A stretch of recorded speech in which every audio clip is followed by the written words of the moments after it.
Hi guys, welcome back to Sporaria channel. Today in this video, I'll show you how to change Roblox password. But before you continue this video, I hope you like, comment and subscribe to support this channel, and don't forget to hit the notifications bell. Without any further ado, let's get started. Firstly, open your Roblox on your phone.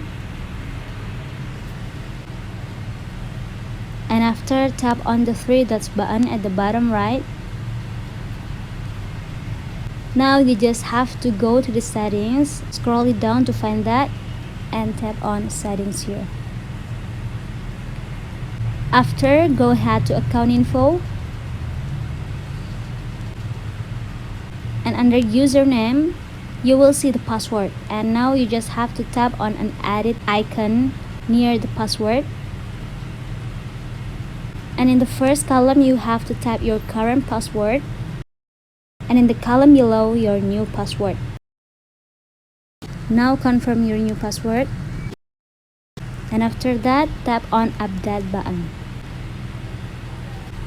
And yeah, it's success. That means your password is already changed, and also you receive an email from Roblox that an information that your password is reset. So guys, just it. Thanks for watching this video. I hope this video will help you. Don't forget to leave your comment in the column below. I will see you soon on the next one, and good luck.